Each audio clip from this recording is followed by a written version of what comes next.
especially due to the Industrial Revolution. And recently, it's been proven by multiple scientists and multiple sources that ice caps are melting 4 times quicker than the global average, and this term has been coined Arctic amplification.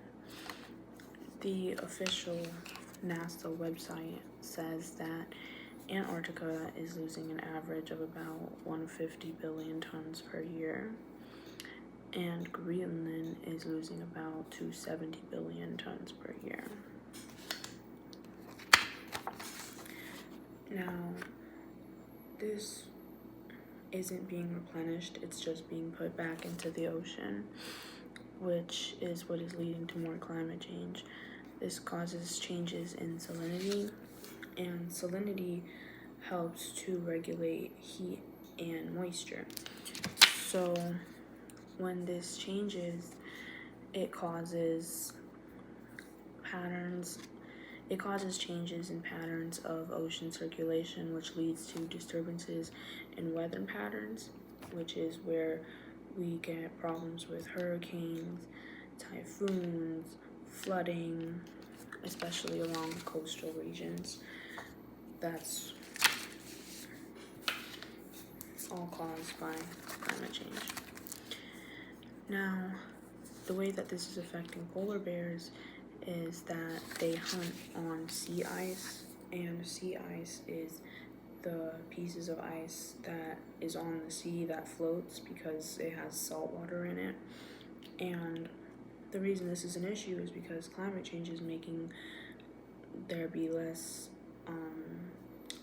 sea ice for the polar bears to stand on, which is also their habitat. But they hunt by standing on the sea ice and getting seals that are under it.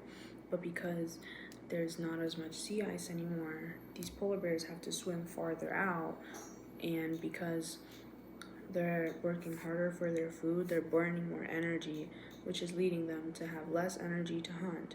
And because they have less energy to hunt, they don't hunt as much. So they're in this cycle of constantly starving because they want to hunt, but they don't have the energy to.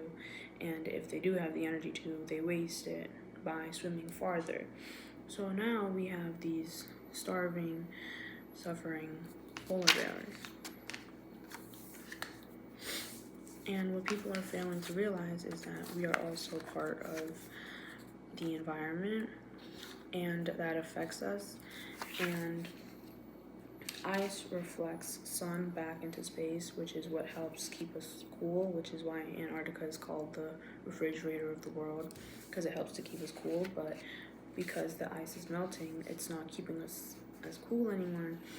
And that's a problem because not only is the ice melting, which is causing habitat loss for polar bears and everything else, like penguins, foxes, stuff like that, it's also putting us at risk at permafrost. And permafrost is just a mix of soil, rocks, salt, and it's held together by ice that's frozen for usually at least 2 years to be considered permafrost.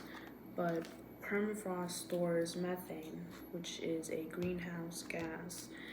And the issue with this is that when this methane is released, because the permafrost melts, it releases into the air, which causes more climate change, and more heat is released because it's a greenhouse gas, like stated before.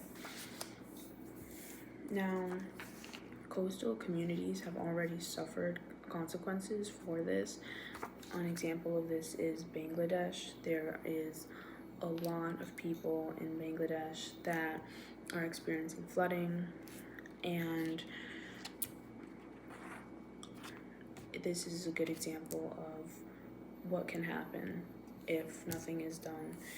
And there's a couple pictures of the people in Bangladesh, but I also want to show a video just as an example of what could happen if these sea levels continue to rise because of climate change and glaciers melting.